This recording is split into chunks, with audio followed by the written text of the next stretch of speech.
All right. Hello, fellow songwriters, and welcome to the 19th episode of the How Songs Are Made podcast, where we talk to notable artists about their songwriting process. I'm your host, Trey Xavier, and today we're going to be talking to Miles and Andrew from INTERLOPER about how they write songs.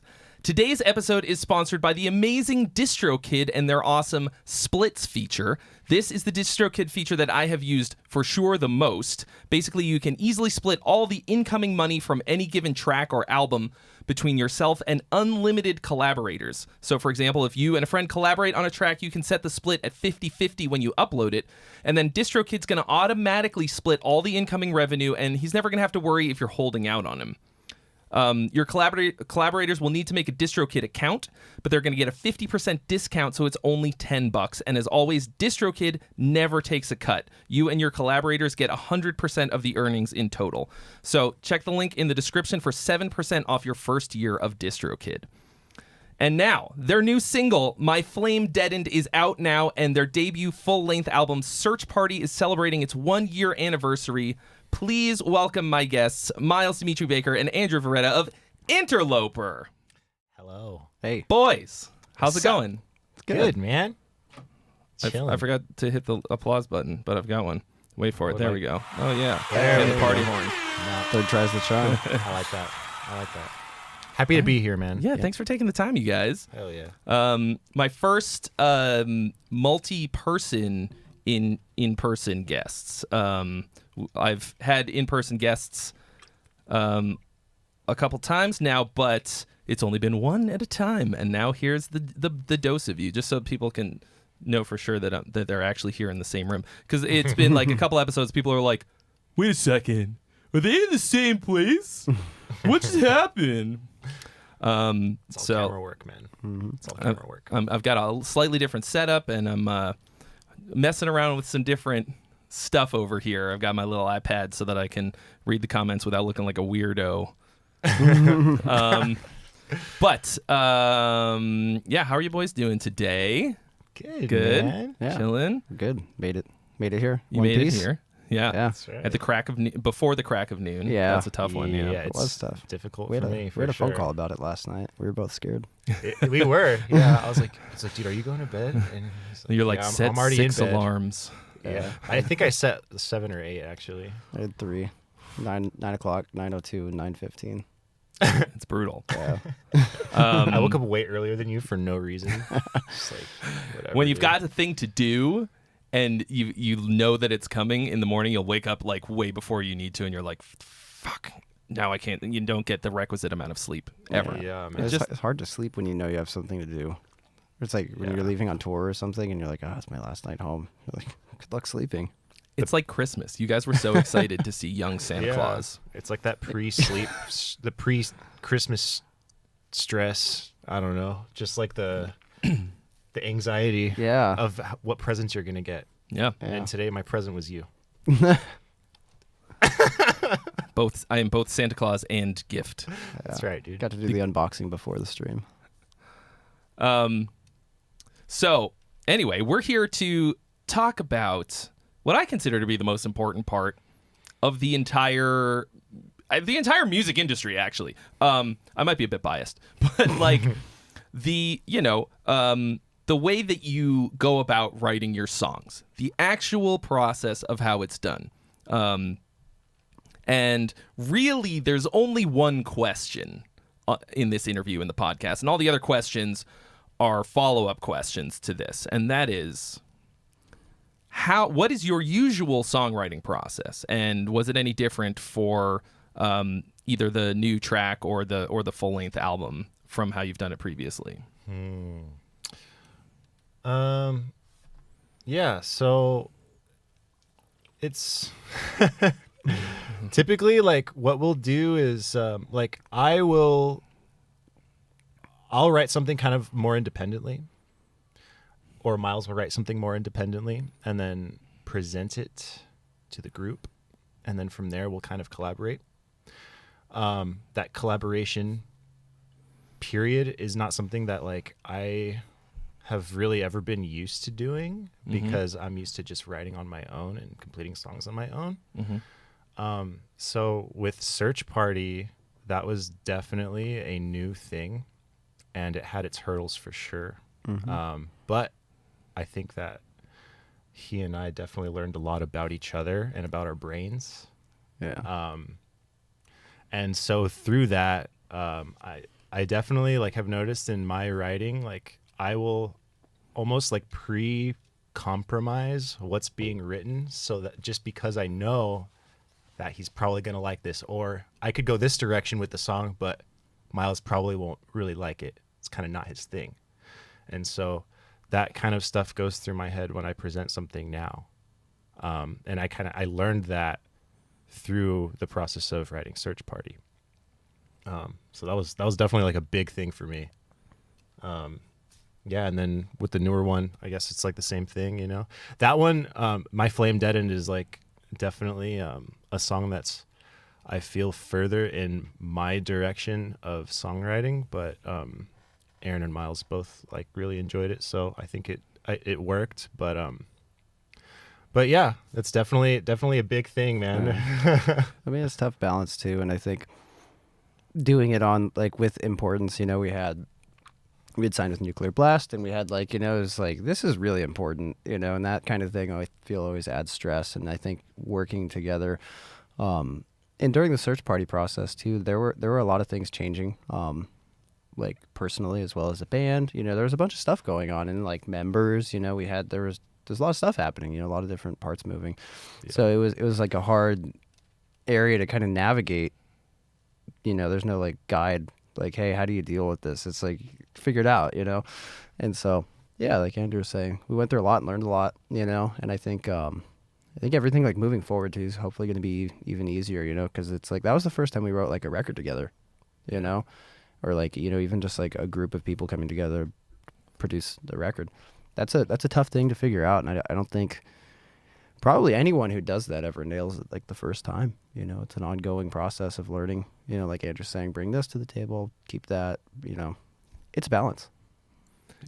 Was it basically the same process for the EP that you guys put out before Search Party? That one was a little more disjunct than Search Party. Yeah. So there were songs that Miles wrote entirely on his own, and there were songs that I wrote entirely on my own. And then I think there was like one song that we like actually like sat down and wrote together from start to finish on that. And it was a that one. Silence. Yeah. Yeah.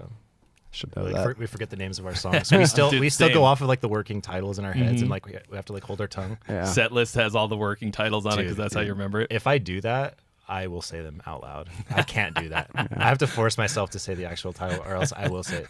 I was trying to that one, Silence. We call it Clown Baby. Yeah, Clown Baby is the running title for that one. I think, or even like the other day, I went on like Apple Music to pull up the record. I was like, "What the hell is this song called?" I couldn't remember. It's like I know it. You know, it was like incredible. But you can't be like Siri. It's the one that goes. Yeah. I don't understand what you're saying, you fucking weirdo. Yep, exactly. God, dude. Yeah. But Revenant Legacy was definitely like I feel a little more disjunct. It may not come across that way to the people listening, but to us, it definitely does come across that way. I look back on that as like a primer. Like, yeah, for sure. that doesn't feel like Loper. You know, even like. Yeah, it just, you know, it is, but in my mind, I'm like, it's not your final form. No. Yeah, neither is Search Party though, you know. Yeah, even that, yeah, same thing. So let's say you bring in, like, when you're saying that, you know, you guys will work on some parts of it at home or on your own, whatever, and then bring it together to work on it. What does the initial idea look like? Is it like does it have vocals and lyrics on it, or is it just guitar parts, or what? Nowadays, yeah.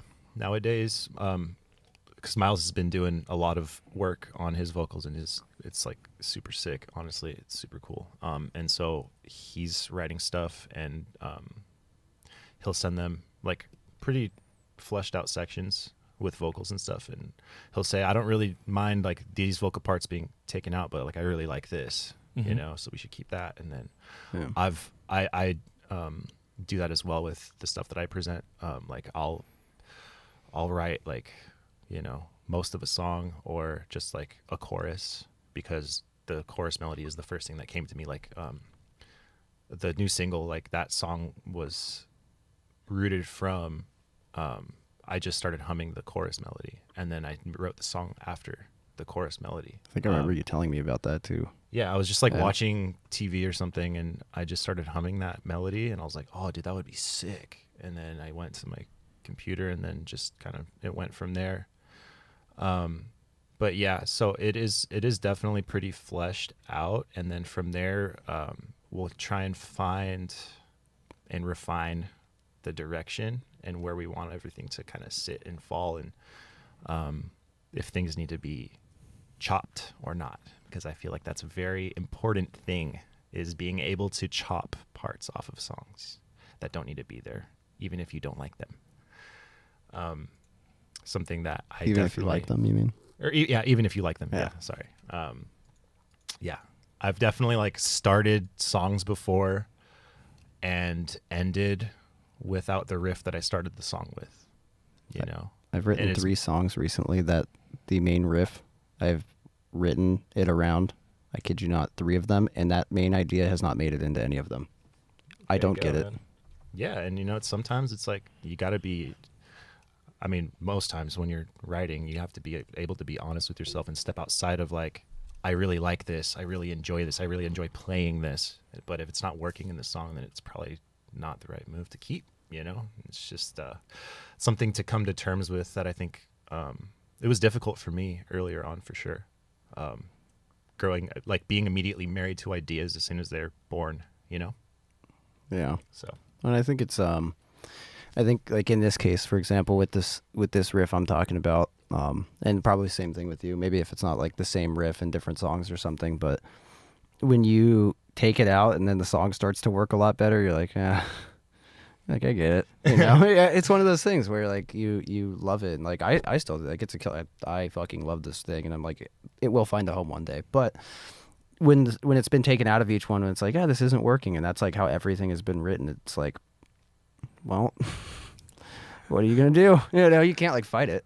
You got to kill your darlings. Yeah, so, it's sad, but it's very important. Yeah, there's nothing for it. Like, but there will be a place, though. You know, it's like eventually it'll probably have a home. You don't have to delete it. It just goes in the riff graveyard, maybe to be resurrected later. Color code it red, use later. That's where he and I differ. Is like if something doesn't work for me in a song and it just doesn't find its place or whatever, I will delete it so that it leaves my brain, because I just don't want the clutter. Because I feel like it's really easy to like just stockpile a lot of things, a lot of ideas, and I feel like if I didn't find a place for it then and there, and it didn't like feel right, then I'm pretty certain I could come up with a better idea that would just be better than that idea. Yeah, it's like, why hold on to something that's kind of like mediocre and force it into something? That's like where I come from. So I'm actually one of those weird people that doesn't have a lot of session files of like unfinished project, like songs and stuff like that. Yeah, because it's pretty uncommon. Yeah, because like I either will finish it, or if I can't finish it and I just keep getting stuck, then I will delete the session file so that it doesn't like clutter my brain. Wow. Yeah. I know, that's like crazy commitment. You're like, I'm done. I'm committing to this idea never being. It's gone. But I mean, there is something to say about that though, because sometimes, like I have some older sessions with just like endless shit. And that's like kind of what it is. I'll look back on things that I've like dragged to the right. I'm like, why the fuck do I even have this? It's like, this isn't even cool, you know? But this, like, some of them are cool, like, but it's like unique, you know, like this thing I'm talking about, for example, it like would only fit in a very unique circumstance. And it's like, if that day comes, I want to use it. But it's like one of those things, you know? Sometimes I'll take stuff like that, you know, I've got my little riff graveyard, whatever, and it's the same thing, like, you're like, fuck, this is such a good, cool, unique riff. You have to write the whole song around it. Like it has to be the initial seed for the whole thing. Otherwise, it's not going to work at all. Like you can't just like drop it into song X in the same key or whatever. Yeah. Dude, sometimes. Totally. But yeah, I've never had much luck with like having something from the past ever like fit somewhere. Like, oh, this riff would go well here. Like that's never worked. ever for me. Yeah, I feel like being able to do that, there, I don't know, man. This is just my opinion for sure, but like, I feel like it's kind of like there's like a disconnect there if like you feel like it's okay to do that, you know? Because it's like those are two separate ideas and two different mind spaces, and connecting them, it's like there's a dissonance there, you know? I feel like it should be cohesive. Like, I don't know. And if it feels cohesive, then it does, but like most of the time that doesn't tend to work. It's easy to actually, probably the worst problem that I see in like amateur songwriting, especially in metal, is just shoehorning in a riff that just like that you're like, no, but it's such a cool riff, bro, like we gotta get it in there, we gotta get it somewhere. That's shitty thinking. Get a little closer on your microphone. A little. It's always the singers, man, every time. I gotta work the mic, dude. It's ready to belt. I want to go back a little bit to a thing that you said. So you said for My Flame Deadened, you started humming the melody. You were like, oh, sick. And then you went to your computer, and then you said, and then it went from there. Where does it go from there? I want to know as much as you can remember about getting it from the humming melody to the point where you brought it to the band. Yeah. Like, what do you actually do? Do you program drums, or do you start with some chords? How's it work? So, basically, I knew the melody. I knew, like, I would say like 75% what I wanted to do with the melody. From there, I just kind of imagined like where I wanted like those notes to, like, how I wanted it to feel. If I wanted it to be like more open and melodic, if I wanted it to be like really heavy and intense, and I went with like really heavy and intense. So I wanted to just see how having something melodic over like really just dense chugs would sound, because I felt like that would be like a cool contrast to have. Sounds like something melodic against something that's like really heavy and usually would be like screamed over, or like, you know, that would be like the second nature. And like I had the ability to decide where I wanted like that to live. And so I feel like if I wrote that the other way around, I don't know if I would have like come up with that melody, you know? So yeah, from there, I just fleshed the whole chorus out.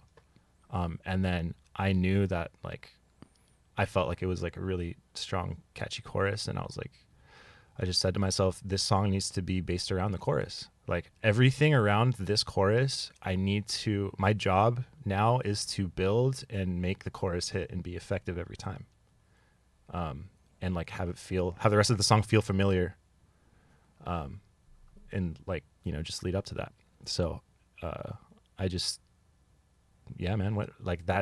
kind of what happened. And, I kind of wanted to keep it really minimalistic because of that. Because I feel like if you like convolute the song with like, you know, riffs and stuff like that, like actual riffs, then it takes the focus away from what I want the focus to be. So there's like kind of like a balance of like developing a priority there. And that's what that song was for sure.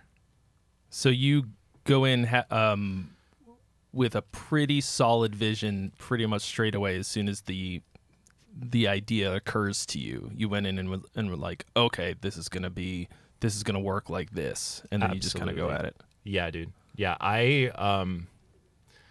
it's pretty rare that I sit down and like don't have anything going on in my head and I just start noodling on a guitar before I start writing. I go down, like I sit down at my desk like with usually a game plan. Or I pick my guitar up knowing that I want to write something based off of a game plan that I've figured out in my head, like a sort of style that I'm trying to like incorporate into like something that I do, you know? And so like there's always like some undertone of like direction in the first place. And yeah. Are you pretty organized in the rest of your life? Are you an organized person, would you say? Hell no. Because that's maybe the most organization I've ever heard out of. Not the most, but like most people. You know, this is episode 19. most of the time people are like, well, I just kind of like, just kind of mess around and do it. It's not a lot of people have that much direction, I think. But Miles, what's it like for you when you're same basic question? Like, Yeah, I mean, it usually, like, kind of what Andrew was saying too. It, like, usually tends to be like a chorus idea for some fucking reason. It's always that. I try to avoid that though, honestly. It's hard like, to do that, man. It really is. Yeah, you write this thing and you like kind of have the whole idea, and you're like, oh, I got these ideas for like layers, like how this is gonna sound, how it's gonna go, and like you track vocals over it, and you're like, this can't be a verse. Like, this is way too insane.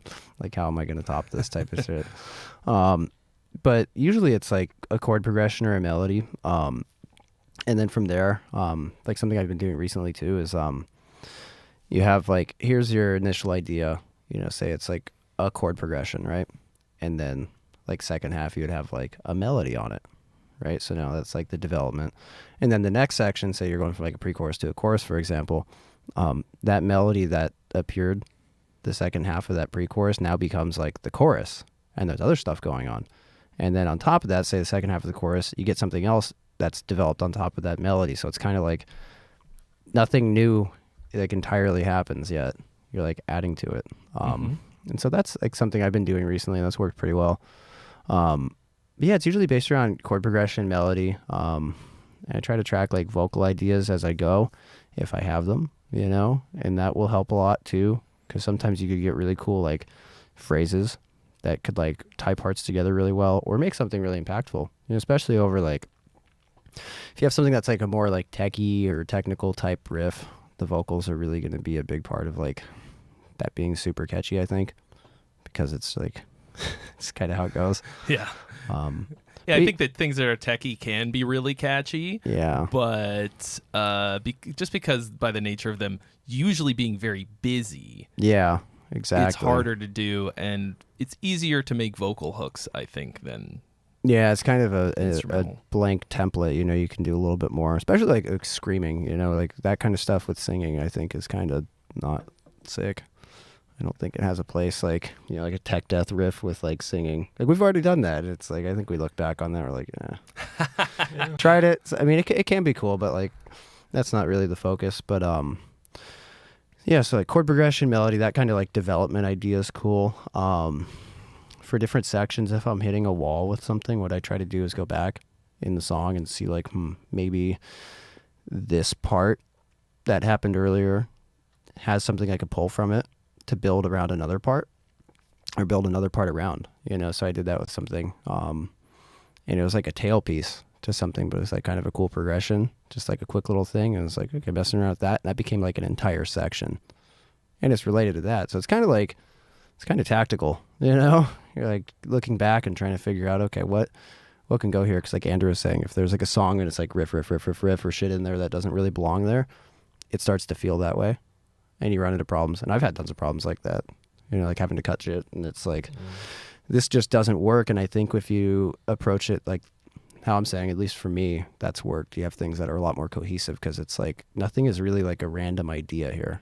Although like left field shit's pretty cool, that can be nice and surprising. But as far as things being really cohesive, that's what's been working well for me.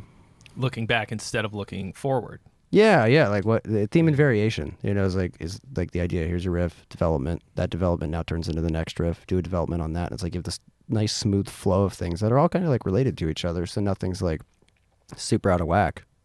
I love that. I love hearing that shit, because, man, like the one of the biggest problems I see is in amateur stuff is just this is now the second time I've said exactly that phrase on this podcast. One of the biggest problems, this I guess this would be problem number 2, is just endlessly tacking ideas on with no cohesion, and like, kind of through composing, which winds up like just not being not surprising. Yeah, it's a riff salad. And some bands can do that, and it's sick though. There are some bands like here where it's like, I was just about to say, there are bands that for sure pull that off, but what they have going for them and what they focus on is the dynamics of the song, and making sure that each section has like, it feels like it's purposeful. Like Opeth, You know what I mean? Like those songs are so long and like just a bunch of riffs, and like they should be a boring band. You know what I mean? Like they should be, but they're not. Yeah. You know, and that's crazy. And they're really fun to listen to. Yeah.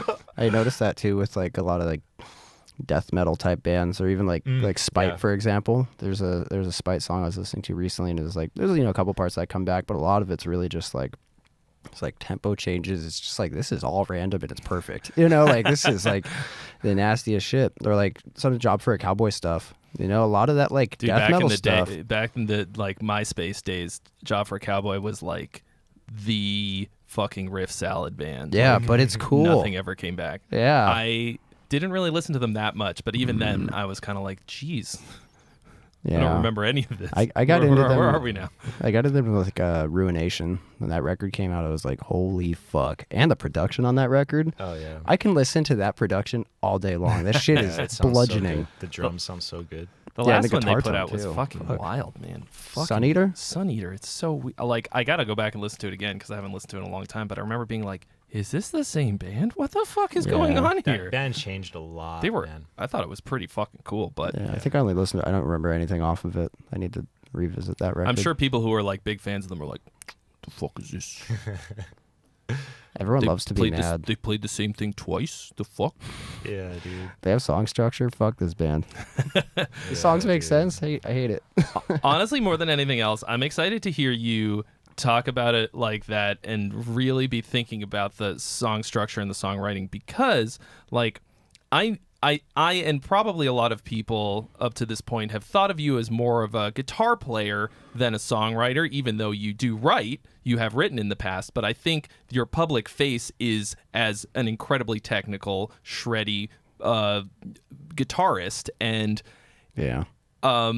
it's not so much that like you can't be both. Obviously, you can't. Here you are, living proof. And but like it's like, how is there so much fucking? How do you have so many hours in the day? Did you get so good at the guitar and care about really tight and structured songwriting? And I think as guitar players, we tend to put so much stock in the learning technique, playing really well, being technical, not having people laugh at you on the internet. It still happens either way. And like, it happens either way. There's nothing for it, but that like the song craft tends to go out the window. Yeah. It was a long time before I like really was like, oh, I can shred really hard, but nobody's going to give a shit unless I write a good song. Well, dude, that's kind of the thing, and I think working with Andrew is a big thing because Andrew's focus was always like songwriting. I've learned a lot from Andrew about that, and taken a lot of fucking notes. A lot of mental notes, because it's like I've had a lot of problems writing tunes, and like we went through things, and it's like I've learned even through like Search Party and Revenant Legacy EP. There's a lot of things I've learned from that I am noticing like aren't present that much anymore in things I'm doing now, which is cool. Which means I'm learning, because it was always about like shred and, being techie, and like that only gets so far. And, you can only watch so many videos of someone ripping before you're like, I feel like such a sellout for even like saying it. Like every hater about shred, like, yeah, I could shred, now it's fucking lame. It hurt. I'm cringing as I say it. But like, it's only so cool. And then there's like more creative ways people shred. Like I see dudes like, there's a guy like Keith Whalen.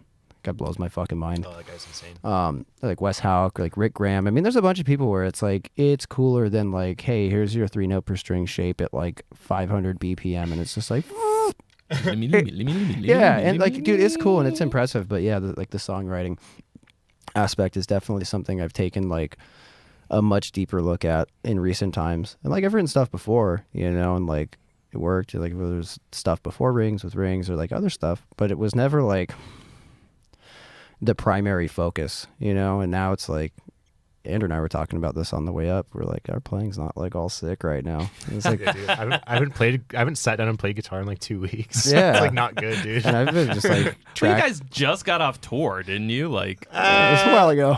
when did you get back?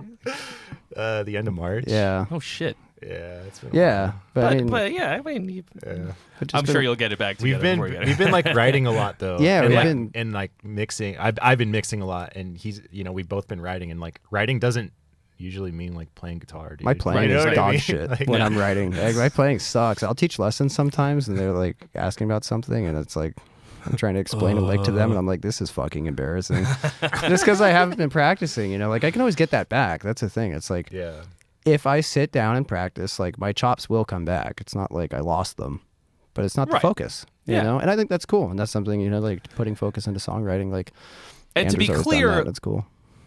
for you, what's dog shit for you guys is still probably really, really fucking good. You're at a very high level, and you probably feel like, you know, like you on a shitty day is still me on my best day. I don't know about that. But it's what's great in my mind as a fan of metal and really enjoying fast and technical stuff, because I find it to be exciting to listen to. It is. I love that you're doing a lot of that stuff. It's not like you threw it all out the window and you're just like, you know, playing folk music or something. Like That could happen. you know, it could happen. Okay, didn't close my email. Busted. Yep, I'm an idiot. So that was that loud noise. So anyway, long story short, it's to me, that's one of the most exciting elements of your music is there's so much like really fucking meaty, chunky metal, like really heavy stuff, really a lot of, I don't want to say technical, but just like intense, fast stuff. Yeah. And then just like beautiful core, like super catchy, memorable stuff, all these angelic layers of vocals. I fucking love the sound of your voice. Like, I know both of you are singing. I don't know who's singing when, right? Or do Everything on Search Party was Andrew. Like Okay. this, so like Andrew showed me and taught me over some time like how to do harsh vocals. So Okay. like I learned properly out of the gate, which I think is why I've gotten like where it's at. Which is funny because like no one fucking knows. Like I have stuff like coming out and like on Future Loper stuff people will hear, but like I think it's come like an unusual long way considering the time. But that's because like I learned, you know, from Yeah. someone who like really knew. I think you know? I should take some lessons from you too.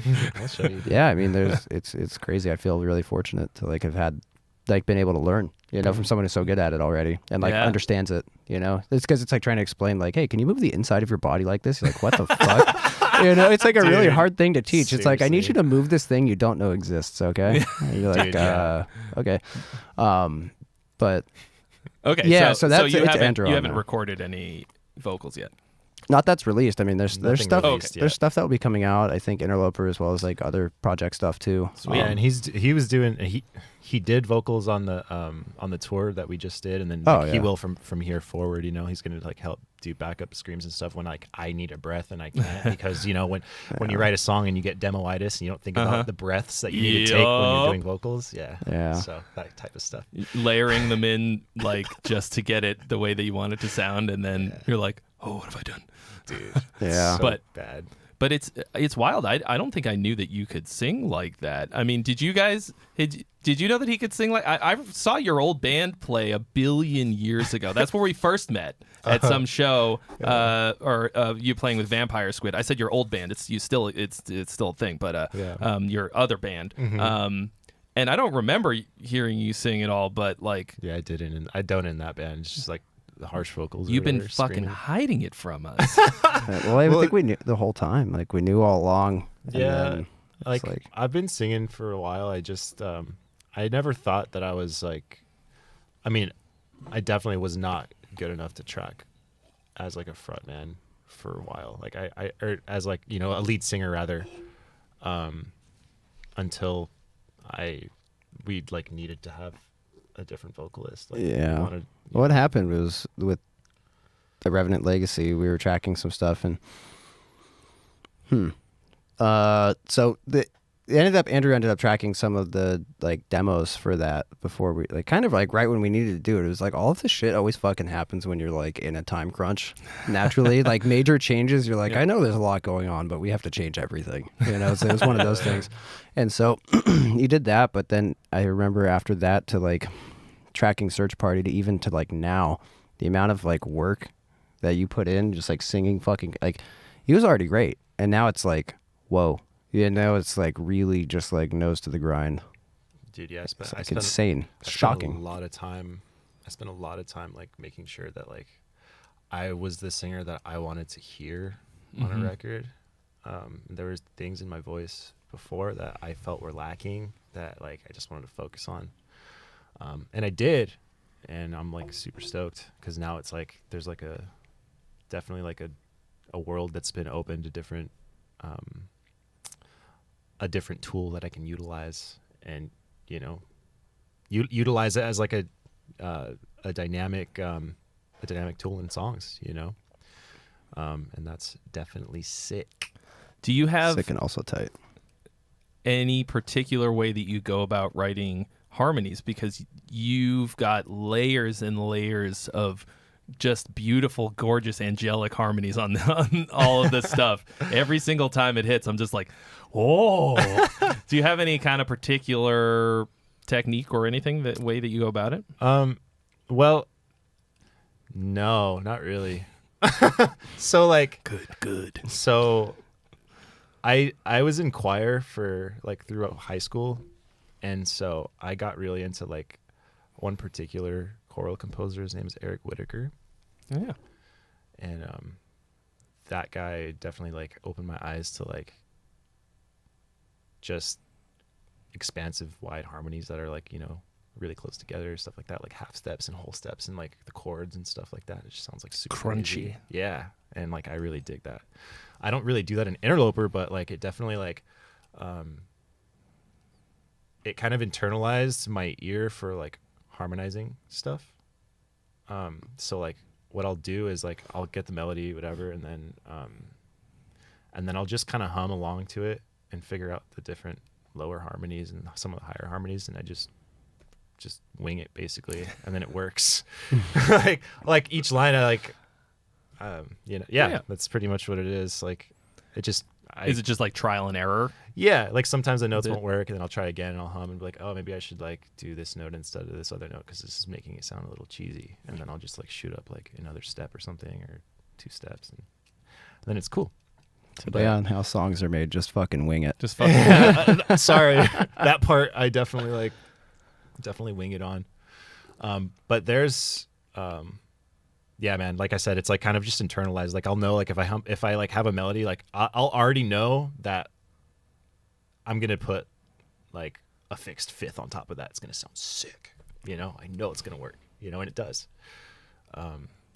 The more expansive stuff is kind of just a little more experimental, and like I definitely wanted to like make it sound pretty grandiose, especially on like those like Search Party songs. And some of the harmonies are incredible. You should hear the isolated tracks. It's like, dude, I love listening to isolated tracks. I'll have to send you something with the vocals, dude. It's like so heartwarming. Like, God, this is fucking perfect. Yeah, I remember when we were going through the vocals for the record when he finished tracking everything. We got the like isolated ones, and it was just like, Jesus Christ, this is so nice. You want to hear something wild? The other day, don't ask me why I was doing this. It's like it was research for an upcoming video. I got the on YouTube. There's a track of all of the backing tracks with the backup vocals, orchestration, and like choirs and organ, kind of all kinds of crazy shit for the Welcome to the Black Parade by My Chemical Romance. Dude. And Did you cry? my appreciation for like I already love that song. But hearing all of that stuff, all those layers, I was like, this is fucking genius. It's perfect. The orchestral arrangement is out of control. It's so good. All the horns and like, I don't know. People are like, oh, they're like an emo band. And it's like, it's crazy. It's crazier than like Blind Guardians. It's like pop, pop Nightwish. Yeah. Dude, It's over the top. And I love hearing that kind of stuff just because it's a little peek behind the curtain, like for sure. then you can go like, oh, how did they do this? How did they add this to like how do these parts work together? Yeah. I didn't even know that there was like that much going on in the music. Yeah, you It's don't like really you like feel it more notice than it. Yeah. I would love to hear that. That sounds awesome. I like Yeah, it's that on kind of YouTube. stuff. Yeah, Nightwish does stuff like, well, obviously Nightwish does shit like that. But they have like To where you such a can degree, yeah, where you can listen to it. I mean, it's incredible, yeah. but it'd be cool to hear that over like My Chemical Romance. I think that would be. I can only imagine. And I'm probably how like perfect it sounds too. It's probably the most pleasant thing to listen to. Yeah, I mean, obviously that's like $1 million production. I would like, say that's more over than the that, top. probably, dude. It's probably so much But more. you can hear the money. All you hear is the ching, ching, ching. Like, Yeah. you're like, oh, those are all real instruments. That's a lot of people, and by the hour, oh my. Dude. Yeah. That's wild. So actually, let's on that note, how about there's some layers of stuff in some of the songs that I heard, some keyboard parts, some synth things. Who usually does that, and how does that usually go?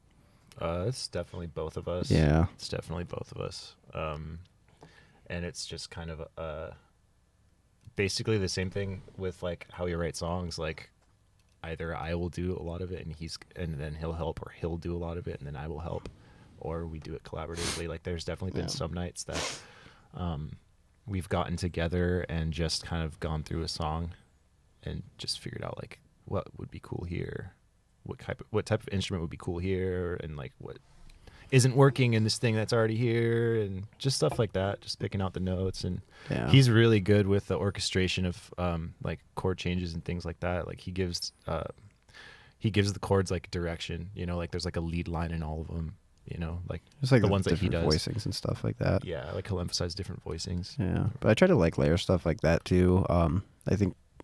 I think I'm like more overbearing with it than you are for sure. I like that sound like through everything, even if it's like you're not really hearing it. Like I think, and this isn't always the case, obviously, but a lot of times I think like a guitar riff with like a synth backing or even like a choir backing that's like soft. I think that shit just sounds better. Not always, but a lot of the time it's like there's just this extra like body to it that's cool. And so picking out like how are we gonna like what chords are happening in this riff, you know, you have to like kind of sometimes you have to take like some liberties with it and you're like, I'm just gonna say it's this, you know. Sometimes it's not, but other times it's like you can usually pick out like what's going on and make a progression out of it. Yeah, like And then you could use that later in the song. Yep. Yeah, sometimes like a real notey riff, like a lot of single notes, that something that's almost more melodic. It's like low melodic parts. Trying to figure out what chords are being implied or what chord is going to work behind it if you're using some kind of like pad or something is like maybe this, I don't know. Like it's a bit nebulous, and yeah, like you're saying, sometimes you just have to try shit until it works and then make an executive decision. Yeah. Or I mean you make a progression, like you force it in, you treat that like riff almost as like a melody. It's like if you have a melody and you need to write a chord progression under it, if you give that to like 20 people who can do it, you'll get different progressions. Yeah. Like, you could like if I was like, hey, here's this lead, like put like a chord progression behind it, and then I did it, we'll have two different things. Yeah. You know, so like it just depends, you know. And both are right. I mean, if you're creating it from scratch, then there's no right or wrong. It's right if it's if you like it. That's the end of that. Exactly. Yeah. I think that stuff's important though. I like the orchestration, and just like layering synths. I think there's a lot of cool like textures and sounds. And I just like it, man. I think it just sounds great. I've always been drawn to that type of like girth in a song. I'm a big fan of girth too. And you also like music. Yeah. In that order. Yeah. I've been attracted to girth. So Now I've done it. now I'm Big girth nervous guy. because I'm I done eat too much. You better get a jacket on, man. Yeah. Is that your foot under the table? So let's talk about what happens when you guys are getting together and working on the structure of the song. Is it all three of you sometimes? Does Aaron also get in on it? Yeah, sometimes. Sometimes it's just he and I. Sometimes it's just Miles and I. It's just every combination you could imagine. Yeah. Between three people, it's that. Yeah. I think that's all of them, actually. Yeah. I think it's only those possibilities. But yeah. Yeah. He I'm definitely. like factorial. Move the one. He's definitely got like a sick ear for just being like objective and like kind of being in the listener's position. Which is really helpful. Because like, you know, spending a lot of time on a song and stuff, just like stuck in your room hours and hours, it's really easy to like lose sight of that, you know? Yeah. And just so he kind of helps. He's definitely helped me step out help me step outside of like that mentality and into like a listener mentality. And he's put a lot of things to like shed a lot of light on like some parts that I thought were sick, but like probably just needed to go, you know? And I'm like, oh my God. And then some things he was just totally wrong about. You know, but it's all good, dude. Amazing. It's all good, you know. We all have some things. That was good. Yeah. I was like waiting for that. I was like, and come keep on. going. I see you tapping your foot.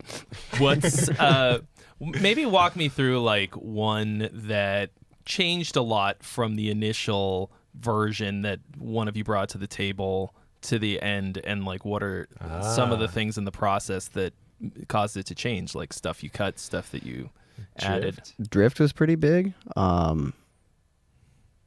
The Search Party have that too. I think there were a couple where there was like, I'd say if Drift is the first one that comes to your mind, let's think talk Drift about was- that one. Walk Drift me through was- how that came to be. I had Drift as it was like very bare bones, like it's kind of shitty to be honest. You know, like in hindsight, it's like, man, this fucking sucks.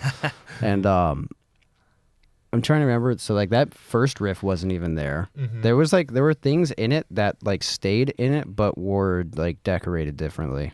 Yeah. It's kind of like, And it changed the mood like completely. yeah, like the chorus was just the chords. Dun, dun, dun, dun, dun, dun, dun, dun, dun, dun, dun, that whole thing is like just that. Lame. And then that melody came in, yeah, weak. Yeah, effortless. Yeah, it's just fucking lame. And then that whole like that whole thing, that like really changed that. Yeah. Really cool. That first riff was definitely like a big one. That was like a big rewrite, and I think it like I don't even remember what it was. There's a video. I remember it, dude. Yeah. Well, how'd it go? It was like, dude, you know what it reminded me of? What? It reminded me of like a Scooby-Doo chase. Oh yeah. Yeah, and I was like, can't have a Scooby-Doo chase in this album, dude. Yeah, no Scooby Doo. I can't remember exactly what it was. I just Yeah. remember how it made me feel. Yeah, it wasn't So- good. Yeah, Yeah, but but it I got don't know, rewritten man. and it was sick. Ghost is Scooby-Doo chase music, and I saw them playing in an arena Oh, a few dude, months ago. You gotta It was step your shit up, It bro. was a different kind, I guess. I don't know. Yeah. It was a Scooby-Doo chase, like from like if a glam rock band was being chased. I don't know, Yeah. it was kind of something like that. it was like extensions and Aquanet flying everywhere. Yeah, that kind of shit. Yeah, But no, it got rewritten and like just that riff alone like changed how the other parts felt like a lot, honestly. yeah. And I think another thing that like made the song. I think you did the bridge section. That was a pretty nasty part. Oh yeah. Was that you? I think you did. Something like that. I don't really like fully remember, but I think another thing that like made that song definitely change a lot and like get kind of rearranged was after the vocals got put onto it. Yeah, Yeah, once the vocals got on there, like the whole thing kind of made a lot more sense. Like it became very clear what should be swapped around and like extended or shortened. Mm-hmm. I can't remember exactly what we did, but that definitely happened on the Wishing Well as well. yeah. Wishing Well had some changes. Like yeah. I don't remember that one having too many changes. I remember you and I got together and Like when the we were, like, vocals came Skyping. on, though. oh Yeah, like once the yeah. vocals went on, then it was like we know what we need to do. Yeah, and I think that's something too, like that's developed this whole thing, especially like just in my songwriting personally, like shit I write even like just like whenever, like the vocal, like having done that and like spent time and now that's like a thought. It's a huge fucking difference, man. Like how you write and like your idea and intention of a part and like how you can effectively get it across is so much different when you have that in mind. And I feel like that was something that was really difficult when I was like writing without that in mind. I was like, oh, I don't know, let the vocalist do it. It was like, I'm missing such a giant fucking part of this. Dude, yeah, that's like that raises like a whole other like topic, I think, which is like I feel in order to be like really fluent at songwriting and understand what's going on, you have to understand every instrument pretty fluently. And it's like if you're a guitar player, sorry dude, if you want to write good songs, you have to learn like what the purpose, like the true purpose of like a bass is doing and like where a drummer's brain might go for this certain section. Like all of these things are important, you know, like guitar is like equal or less important than the other parts, you know, and that's like a really hard pill to swallow, I think. Definitely like was for me, you know, because like when I was first started writing songs, I was just basing everything off of like a riff, and you know, it's not always a riff, dude. Sometimes you're just doing power chords and you're putting emphasis on something else. Some of the sickest things I think Loper has, or even like just anything like I've heard you do or me do, some of the sickest things are like knuckle drag simple, like on guitar. It's like lame on guitar, but like the whole thing comes together and it's like, this is not lame. Yeah. This is in fact very cool. Yeah, man, totally. And it's like a lot of like really good songs are obviously really simple. You know, even like, I mean, like let's take like Gojira for example. You know what I mean? Like those riffs are so simple, you know, but like they're placed perfectly and the impact is there. You know, like the vocals are like pretty much always at the center, and then like the points that like the vocals are not at the center, it's like built to not be at the center, and there's a sick riff happening, you know, or it's leading you somewhere else. You know, there's always like clarity in what you're listening to. Like it's always made clear to you, you know, and I think that's an important rule to like be able to understand. I think at some point there was just so much glory given to guitar players, like in metal and rock, and it became a pursuit on its own to the point where a lot of guitar players kind of forgot about like the song part of it. Yeah. Like even like Van Halen, like, yeah, he's incredible, but like they wrote fucking song, like party songs, Hell you know, more than anything else. It's like stuck in your head like all day. Yeah. You know, And it wasn't about the sick guitar playing. It was about the song, and then the solo always kicked the whole thing into fucking high gear, and it was awesome. But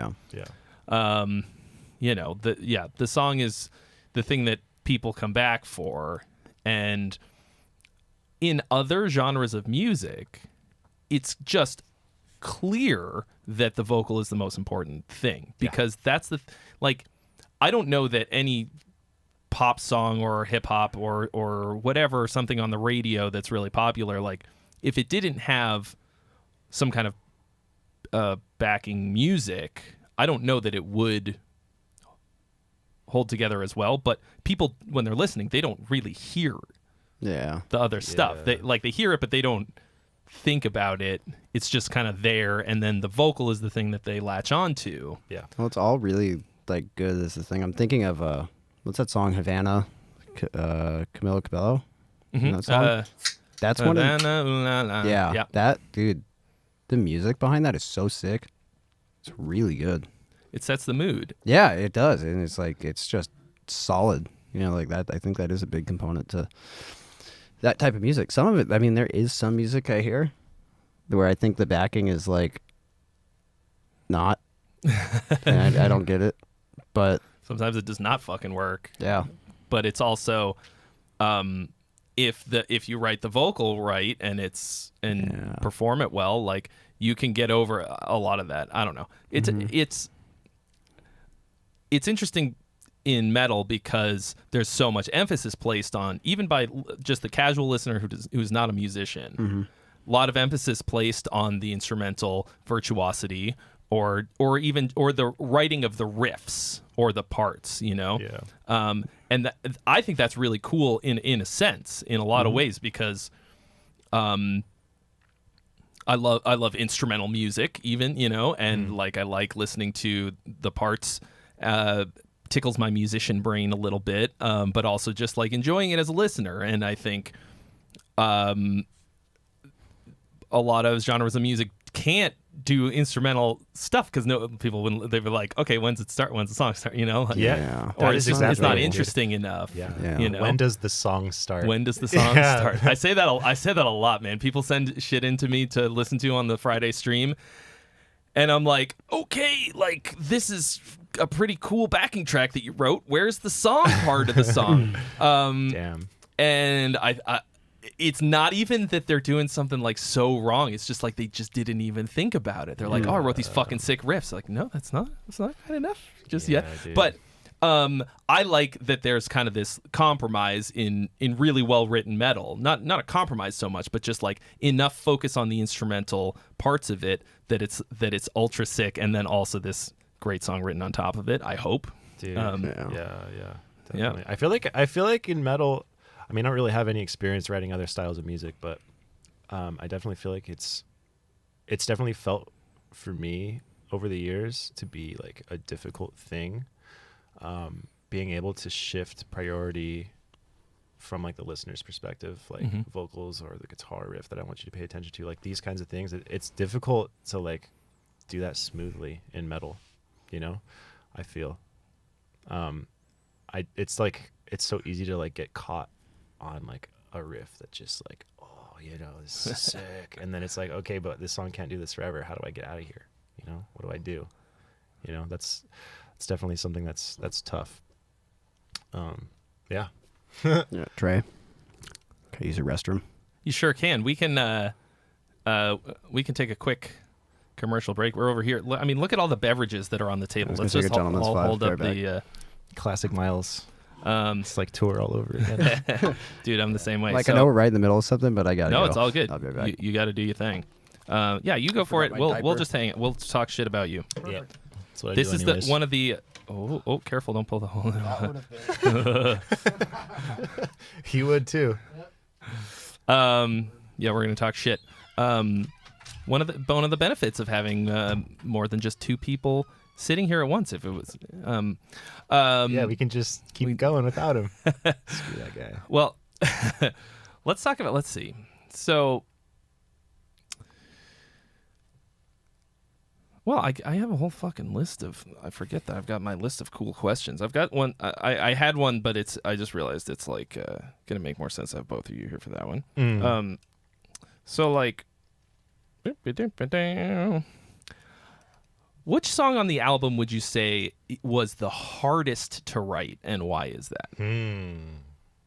Well, the reason why a song on that album would have been hard to write would have been because of a difference in vision for what that song was supposed to be. So like difficulty with collaboration.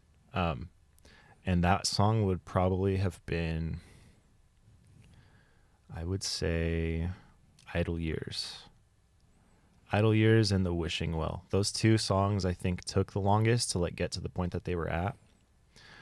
And it was, yeah, like for that reason, like we just, those are two songs that Miles brought to the table.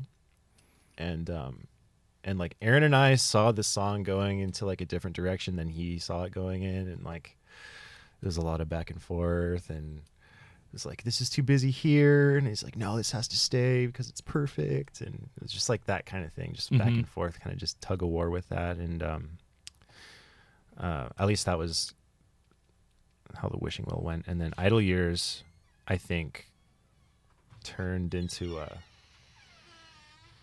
I think the composition changed pretty drastically in that one. Yeah, it definitely like changed a lot. Actually, dude, you know what? I think that song maybe changed more than Drift did. Idle Years. Oh yeah. Yeah, we're talking about which songs were the hardest to write. Yeah, Idle Years changed a lot.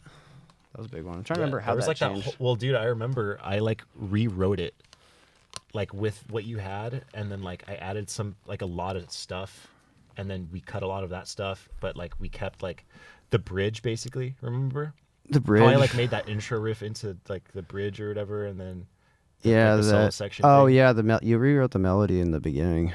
That's right. Yeah, that actually that original melody stayed in, and it's like a synth part later in the song, Yeah. but it's not like forefront.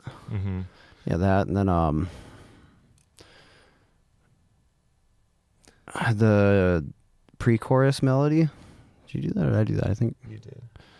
yeah, that and the verse riff. There was something else in that changed, like big. I don't fucking remember, man. Yeah, there was something in there, but it was another one where it was like, here's the bare bones, and then it like turned into something really sick after. Yeah. That was like pretty different. How do you generally resolve the kind of like dispute in the vision of the song? Do you have any process, or you just kind of bang your heads against the wall until you make a compromise, or what? I think it definitely comes down to like just compromising and like having trust in the other person that like maybe I'm not seeing what you're seeing and I'm wrong. Maybe I'm wrong. That's usually what it takes. Is like maybe accepting that you possibly. Yeah, you can't be unwilling. Yeah, Because then you just fight. Yeah, because like his brain like tends toward things that mine don't, because I come from like a whole different like group of bands that I grew up listening to and are influenced by, and he has a we're different set. entirely different. So the things that like really stick out and are sick to him like really maybe won't like be sick to me, and like I don't really think twice about, but like it doesn't mean that like the fan, the listener won't be just as moved as he is, and I can like eat that, you know what I mean? Like I can just chill and be like, okay, this is good. It's not my cup of tea totally, but it's all good because it's somebody's cup of tea. Yeah, I think something too where that type of thing's been avoided most is like Pathkeeper, for example. Song is fucking hard. That Dude, song that is song it's sucks. a fucking marathon, dude. That song is relentless. But like that one, we sat down, I think start to finish, like wrote together. Like we were just like at your house. And that shit came together in like a day or two. It's like really fast, which is cool. Especially considering how fucking long it is, man. It's like, how long is that song? Like 6 minutes, 7 minutes? It's like too long, but it works really well. I think sometimes that winds up being the case. You Doesn't write feel something long. longer because the editing process tends to take longer than just getting all the ideas down in the first place. Yeah. But I don't know. Yeah, I don't think we It like, depends. but we didn't like change anything in that one. I don't think. I mean, maybe like slight stuff or like vocal things or like little tweaks. But when we wrote that together, it's like it's easier like that versus like when you write something all on your own. You're like in your room all fucking pumped on it. You're like, this is perfect. And you send it, and they're like, I don't like it. You're like, I'm gonna fucking die. You're like, I have two options here: explode or just like, what do I do? It's hard to get past the sunken cost fallacy.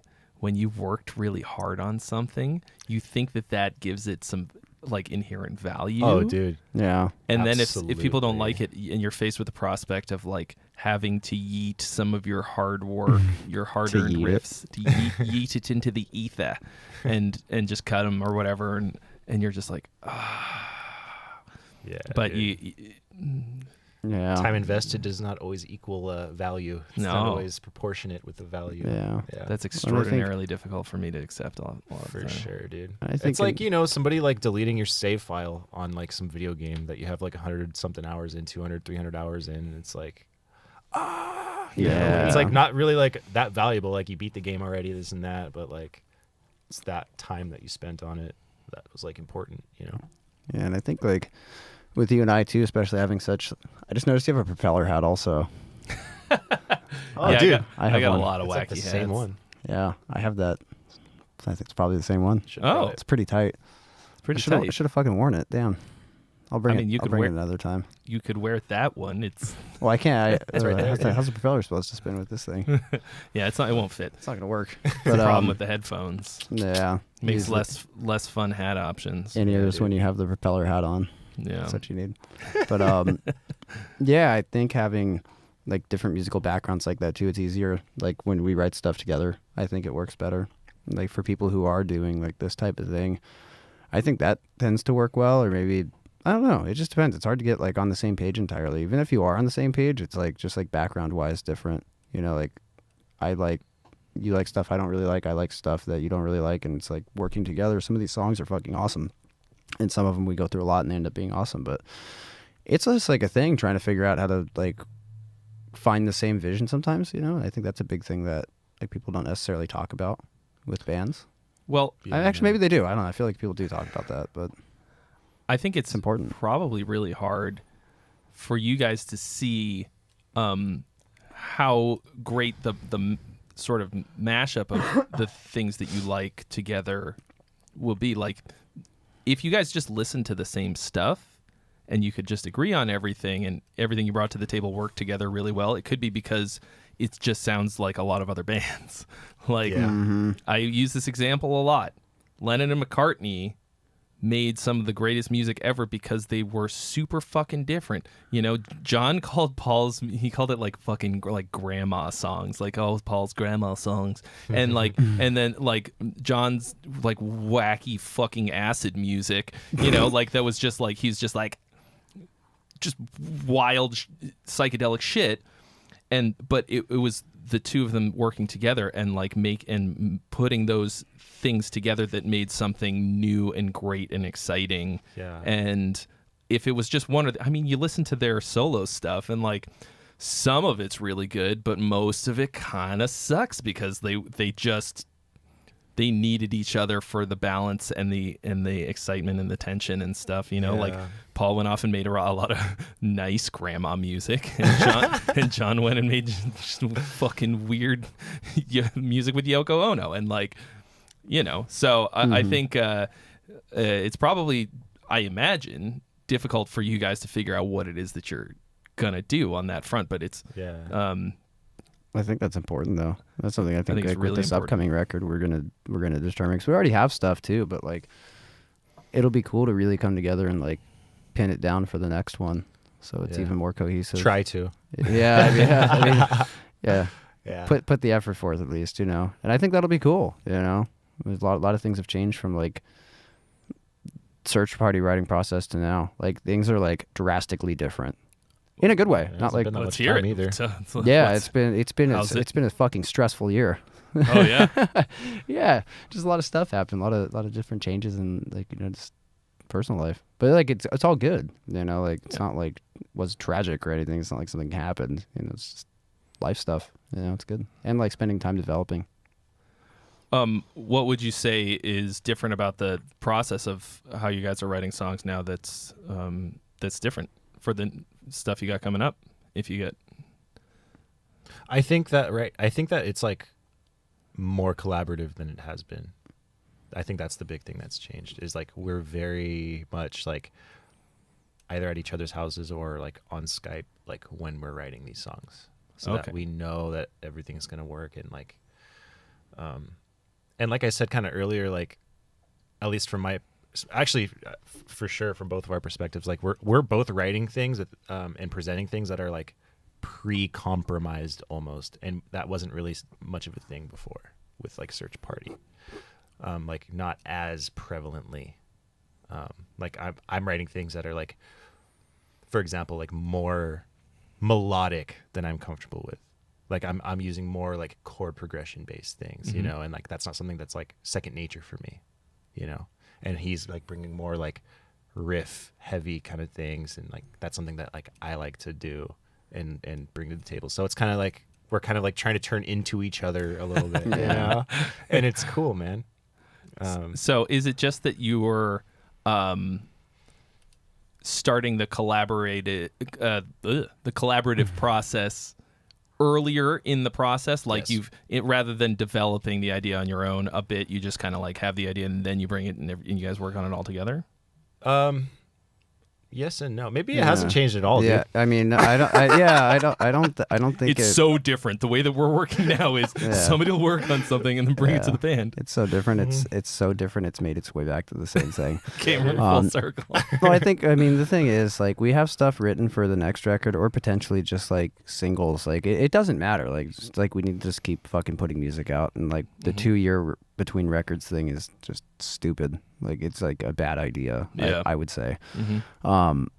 So I think like what we're doing, and like we've discussed too, is like getting together, having like an idea. So maybe some of these songs that we've already done, you know, similarly to how we've done it in the past, might be fine and might work, or maybe not. But like get together, have an idea, like what is the theme, like what are we going to do for this record, you know, and just kind of like get that like laid out, and then we can rip through it. And like the stuff we've already done now, maybe it works, but like I think this record, when we do this process, you know, when we have this whole thing and like lay it out, I think it'll be more of a cohesive record. Not that Search Party like wasn't, but I think it'll be like more, you know. So it's just a different intention, because like last time, like I think the record came out and we liked it, but it's like we could do this better, you know, which like I don't care how good a record is, like anyone who does doing this should hopefully be feeling that way after it, not like, oh, that was it, we could be lazy now. That's not a good way to think about it. You always want to be like, how do we like do this? So yeah, I think it'll go better. It's just like better planning, better intention. How much outside influence is there? Do you guys work with a producer at all, or any kind of, do you show stuff to people when it hits a certain point, or what? How's that work in the songwriting process? Joey? Yeah, so my brother did the mix and master for Search Party and for the EP as well. And he is somebody, obviously, that I grew up with, but he's somebody that I grew up with my brother. Well, some people he and I both have prioritized like our songwriting as like why we play guitar since we were young. So we've always bounced ideas off of each other, and it's been he's definitely played like a big role for like things that I write. Like I'll send them to him and see what he thinks, and Miles like will even send songs to my brother and see what he thinks. And he's definitely like added some stuff that we definitely did not think to add in the songs, although like we definitely try and fill as much of that space as possible before presenting it. Like we try and like cover all of our bases, like all the string layers, all the impacts, and like the reverse cymbal stuff. Like we'll just like go through each song and figure out what like at the very end, yeah, it's like, not like start to finish producer where it's like, hey, I've got like 2 chords, can you like write this for me or help? Like in fact, I don't ever like really want to do that. I don't want to. I say that now. Yeah, ask me again now. I don't like that, but it's like we do bring like a finished thing to Joey, and then like he has ideas after the fact. It's not like we're stuck on something and having like an issue, and he helps in that way. But he's like, we get through this thing and he like provides sight that we might not have because it's our song. Like, yeah, it's as much as we may have written it, we like know the fucking least about it somehow. It's like how that works. Yeah. Yeah, that's anyways. Yeah, that's pretty much it, man. Yeah, just like, I don't know, little detail work, stuff like that. And like usually like what I will do is like I'll have like an A and a B basically, and I'll tell him like what's cooler, this or this, and then he'll tell me why. He's like, don't do the other way, it's not gonna work. Like, okay. That's cool. So he's the deal breaker or whatever. Yeah, he can be, and just like the arbiter of truth. The arbiter of truth. Dude. And just another like, once again, like an outside perspective, just like somebody who's going to try and play the role of listener because we're unable to. Yeah. It happens. Yeah. Sometimes we'll send the songs to like friends and stuff like that. I don't really do that super frequently. It's mostly just like my brother that I'll send it to, because that's like who I've always sent my songs to after I finish them. But I've got a couple friends I send stuff to. More so just like one for the most part, but yeah.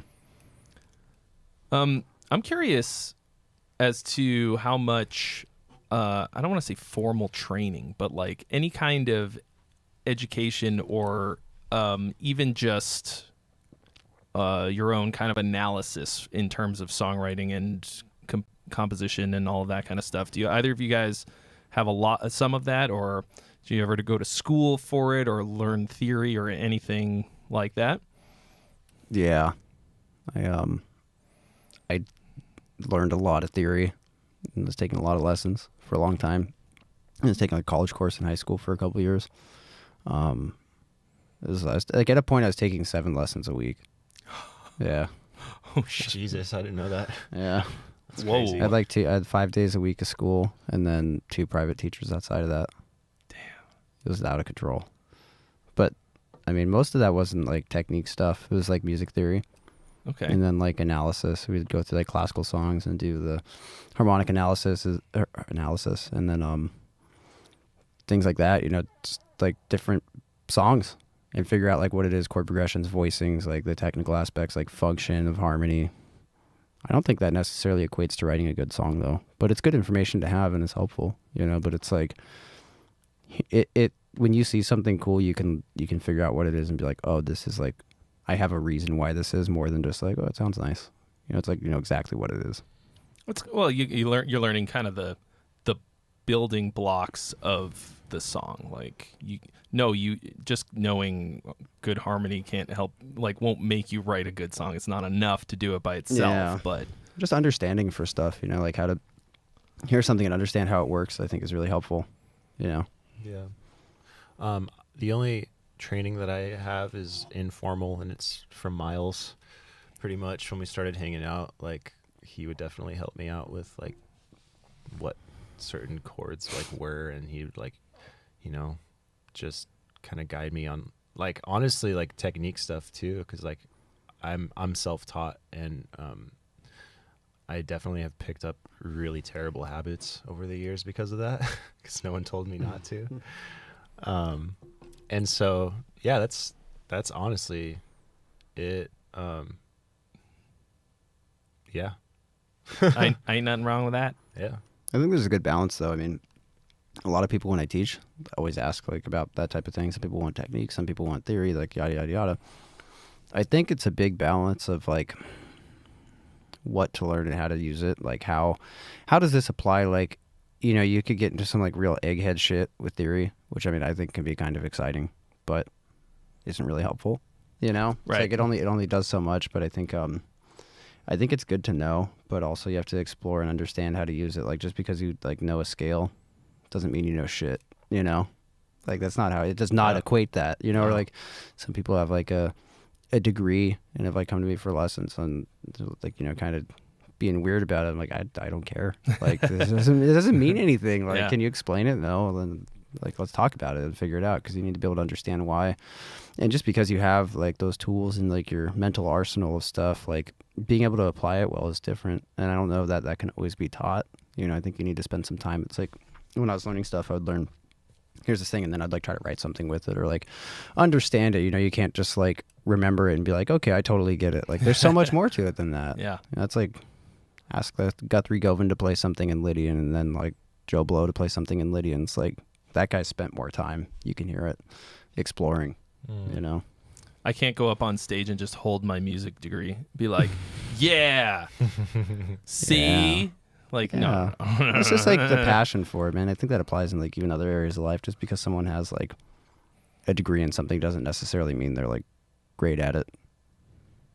You know, there's so much more that goes into it. It's like, I know people who have music degrees who can't do almost fucking anything, and people who have no formal training whatsoever who can do the shit out of it, and the other way around. So it's cool. Like you can get the tools, but if you don't,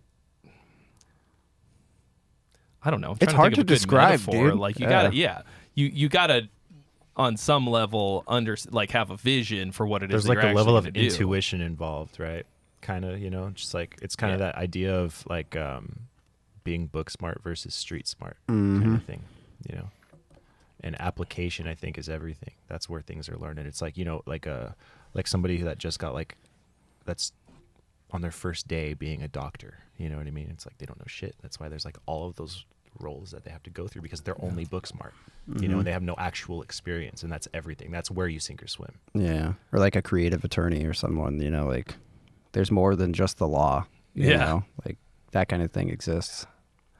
I think the thing that people forget a lot of the time, and it took me a long time to figure this out. This was the tipping point for me. Like the theory, music theory and harmony analysis, all that stuff came afterwards. Bunch of fucking nerds came in after hearing great music and were like, okay, how do we quantify this? How do we take this and figure out what's going on so that we can recreate it or whatever? It's reverse engineering to a degree. Yeah, totally. And so it's not that isn't very useful. It really is. I find it to be extremely useful, especially when I hear something and I want to like yoink the idea of it. You know what I mean? Figure out what they're doing. Oh, that's like a spread triad. That's like a closed harmony or whatever. Like the sound of that. and then I can use that idea in my own music. But it's just names for shit like that people figured out intuitively, like you said, to do it, like just doing it, trying stuff out in the sandbox until something fucking sounded cool. Yeah. So totally, man. Yeah, definitely was after the fact. I mean, that's I don't crazy. know. I never thought about that.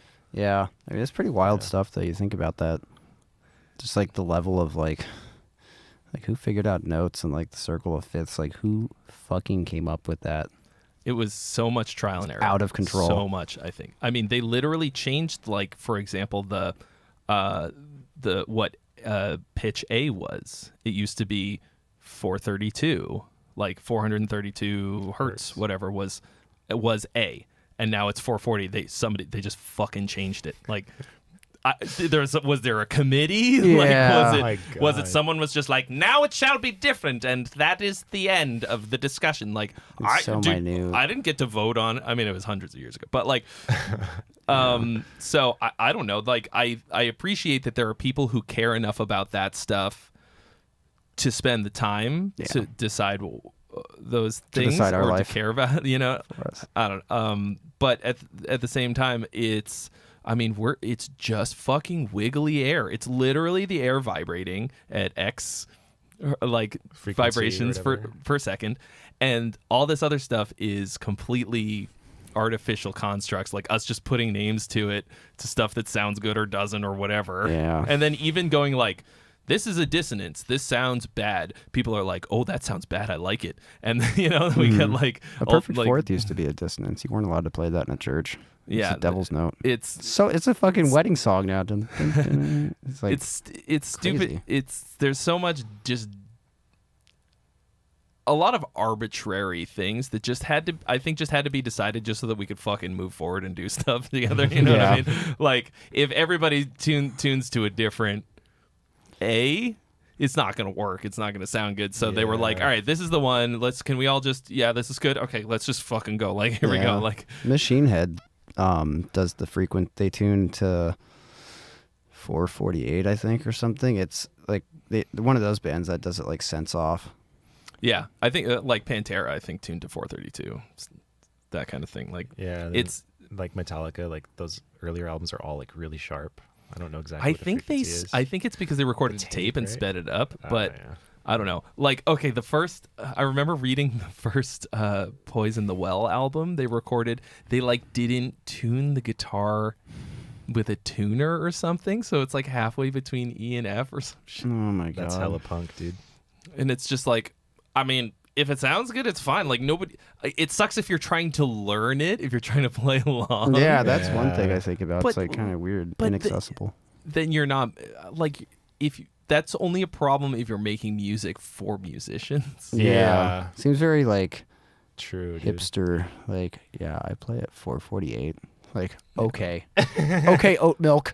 Like, God, dude, like, Jesus. And you could go down the rabbit hole of 432 conspiracy theory.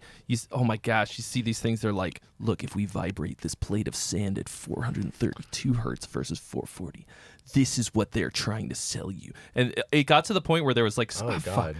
There's a great Adam Neely video about it. It's where different frequencies for chakras, apparently. There's like a fucking, like a big rapper who like went on a rant. He's like, you're listening to music at bad frequencies. Like, if you listen to music at 440, it harms your internal organs. Shit, like, I don't fucking remember. It's like bad frequencies, but like that doesn't make any fucking sense. That's just like who's got the fucking time? Like, shut up, play the goddamn instrument. Yeah. Like, play your guitar, write your songs. Yeah. Like, you want to tune to 432? Great, I don't care. Yeah, good luck playing with anyone. It's only a problem if you have perfect pitch, I think. Dude, have you ever gone down the rabbit hole of just intonation versus like equal temperament? I learned a little bit about it, but no, I've not gone down the rabbit hole because I don't care. I don't want to fucking know. I don't know. You don't want to hear too, it. man.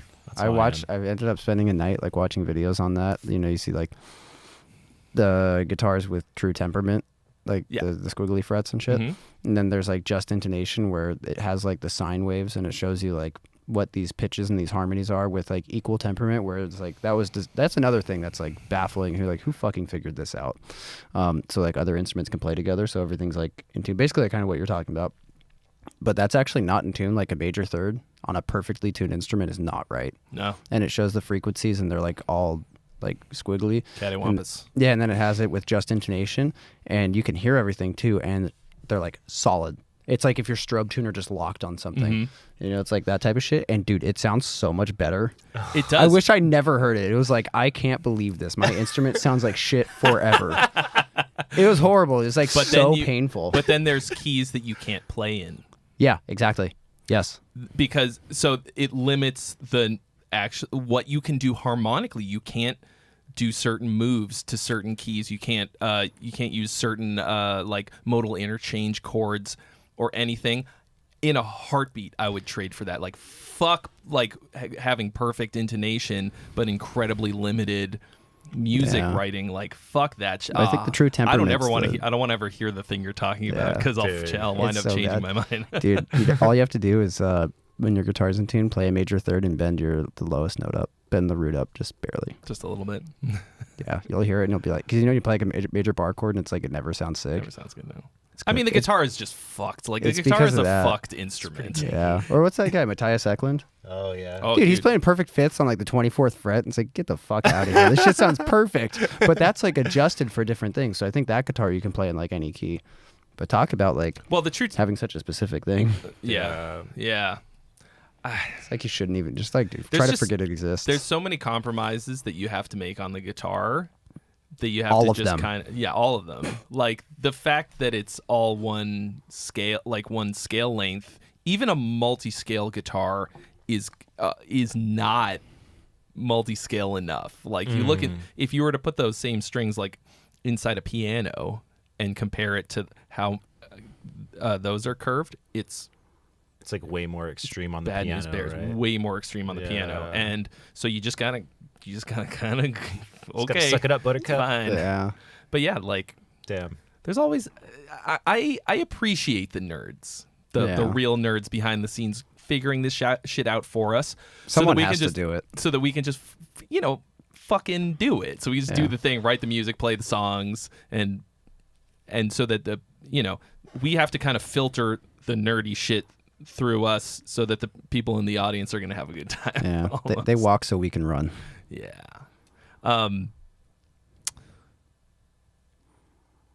Let's see. Where was I going with that? Oh, speaking of guitars, why don't we take the opportunity to see what you brought for us today? What you got, Because Miles? you brought it all this way and it's been sitting there and I'm curious. So This is it. you've had a signature model through Schecter available for a while now, but this is some hot new shit. This has an additional string. Ah, Yeah, so this is the 7-string version of the Sig model. Comes out on the 27th. This one. That's when I've been told. So should be out the 27th of this so month. this is Yeah, this is neck through. a preview. It's all sick. Yeah, I don't even know if you can see all the way, but yeah, it's basically the same thing as the 6-string, but 7. This time it's 7. Yeah, Floyd Rose, the 5-way switch, no tone knob. Because fuck tone knobs. Yeah, because the only time you use it is when it's like off and you realize it. Yep. Yeah, and you're like, everything sounds bad. Every time. Didn't you have the blade switch in a different spot? No, I was gonna put it up here. I wanted to put it in a different spot, but I think this is in the same spot. It's been so long, I should know this. Yeah, the Seymour Duncan pickups, stainless steel frets, glow in the dark on the inlays on the side. The black binding with the maple fretboard is always a move. That shit looks tight. Yes. I think it's cool. But yeah, so I'm stoked on this, man. It's cool. I did the 6-string first, and in hindsight, I should have done the 7 because like I play 7 strings. You know, I was like, oh, I'll do 6 because more people will buy it. Just like completely disregarding everyone who listens to me probably plays a 7-string. You know, and so this is like what should have happened first. I did notice that like you weren't using it a lot in like music videos and stuff, and I was kind of like, Yeah. oh, that makes no. Yes, that was how my brain was working at that Dude. time in my life. I remember it was because like you were playing 8s in rings for so long, and then you switched to 6. And you're like, dude, this feels so much better. That's all I care about. Like I'm never like I just don't want to play anything extended anymore. Yeah. Like, I'm just gonna do a 6 for the sig, dude. I'm just gonna do a 6. 6-string does feel better. Oh yeah, it like does. as far as and like it sounds better recorded too. I yeah, think. it's a better good instrument. As this is coming out this month, I'm But like it's- 6 is better. By the way, But it's but worst. it's but the getting that extra range, getting more notes, having more possibilities. You only get 5 more notes. That's true. But to me, it's important. It's Those really count. It's you gain 5 additional pitches, but it's the across the neck thing for me that makes it worth it. Like that's the main reason. Like I have 2 8-string guitars, which is 2 more than I probably need. But what I think is cool about it is getting the additional range. What's this? Vertically, horizontal? Vertically. Yeah. Additional notes that if you fucking use them. Yeah. Some of it does sound cool. Like it can sound pissed. Like after the burial, shit is out of control. I think they do 9-string too, but like the thing with that stuff though is like even like there was an 8-string part on Silence. Dig-a-dun, dig-a-dun, dig-a-dun. No matter how fucking clean you play, that's not like tracking well. You have to track stuff like that the way that it needs to be tracked. You know? Otherwise it's like not going to be clear. And that's kind of a problem. Like you could, if you did that same exact lick on a 6-string, fine. Totally fine. Yeah, it's just like down that low. It's just like pff, pff, pff. That's all you hear. It's like pick, attack, and noise.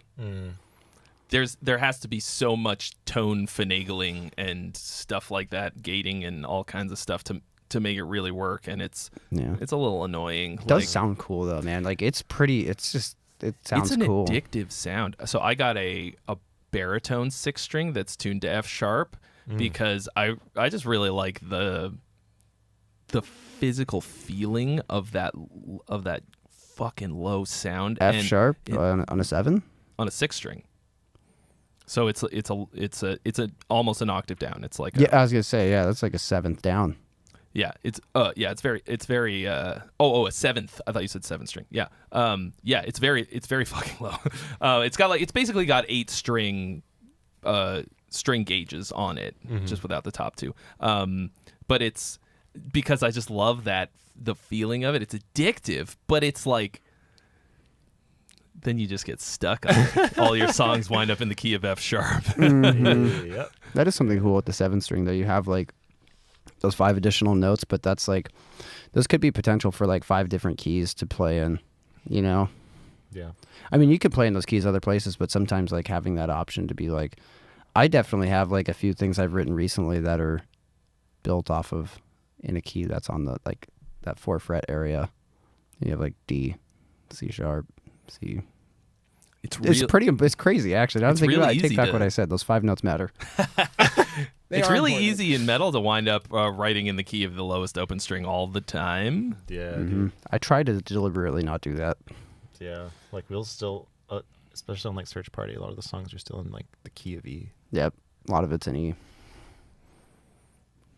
Goddamn key. You got a tritone key change. What's that? In the wishing well. Oh yeah. That's my favorite kind. I love a tritone key like change. F to B. Yeah. It was a bend that saved it all. It was all leaning on that ending solo bend. Dude, it literally did. I've never experienced something where like one tiny component.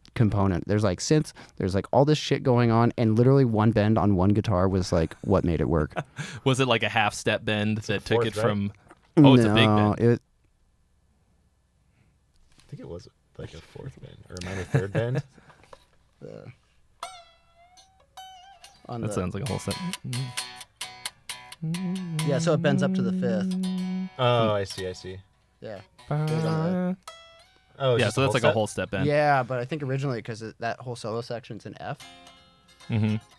So it'd be like F minor, and then it goes to B minor. So yeah, that's a tritone change. So instead of okay. Yeah. Cool. That yeah. made a big difference. Yeah, that it was a half. Sometimes it just like connects it nicely. So it's probably from one chord tone to another, and just like made a little bridge that you put your little listeners on. You're like, here you go, guys. And they don't realize how fucking far they just went. Yeah. Because you gave them a nice little boop. Yeah, that was like, I think that's the farthest you can go. Yeah. Before you start going back around the other way. Yeah. Crazy. It's magical. I shouldn't have said because then everybody was waiting for me to. Okay, actually, this is a good one. So we've spent most of the time talking about the music.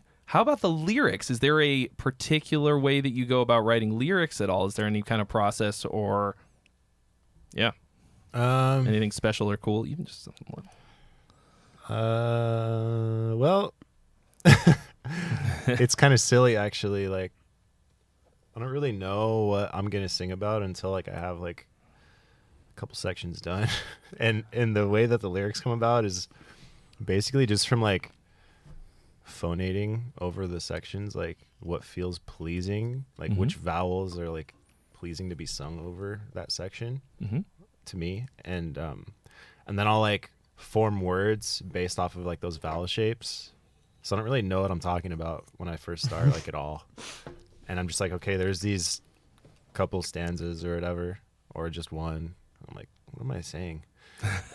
And then I'm like, That's funny. okay, I'll make it about this because I like what I have here, you know. And then I'll kind of just make a song about, like, based off of like that one little thing, little section.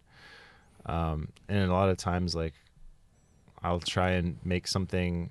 I'll try and write stuff that obviously is like related to something that's maybe happened to me or happened to somebody that I know, something like that, some sort of experience that I've gone through actually, so that I can like, so there's meaning, and so that when I listen to the song, I can feel something. Yeah. I think that's very important. Yeah, I mean, like, you know, with like, let's use like, I guess like Vampire Squid for example. Like those lyrics are obviously extremely silly, and like it's fun to do that, but it's not really like, doesn't do anything for me like really emotionally. Yeah. And I think that's like definitely like a common thing to do in like death metal and like just a lot of metal in general, is to like have some sort of like vague abstract concept and just talk about it like it's like a research report, you know? Yeah. And I think that's like kind of cool.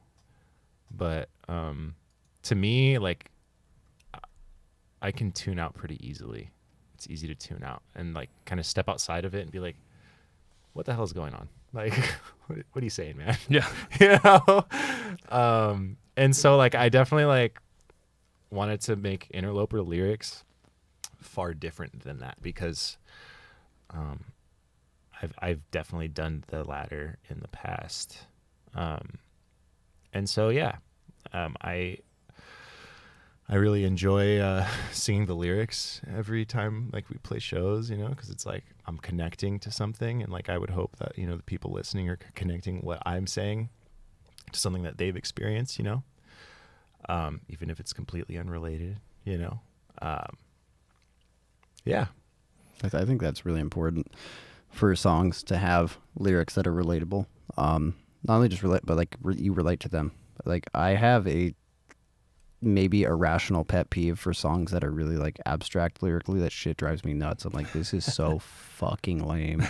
Like, you know, it's like, I get it, like, and I understand it. It's like I won't like not listen to something, but it's so unrelatable and like this abstract, overly profound, like in the ether thought of shit. It's like, what like does this even mean? You know, like that type of thing. So I think I've always connected better with lyrics that are like more to the point, you know, and they can be like decorative, but I prefer when there's something like that, because I mean, these songs, people can relate to them.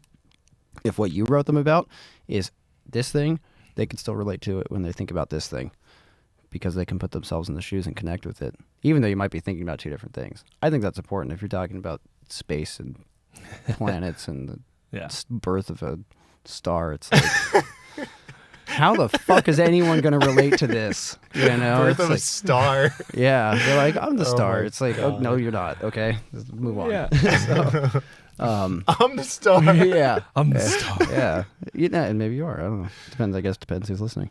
But yeah, that's something I think that's. That's also how you ended an argument about which direction the song's going to go in. I'm the star. Oh my So God. I decide. Yeah, exactly. Yeah, I think that's important, man. You know, having songs that you relate to, and I think you look at some of.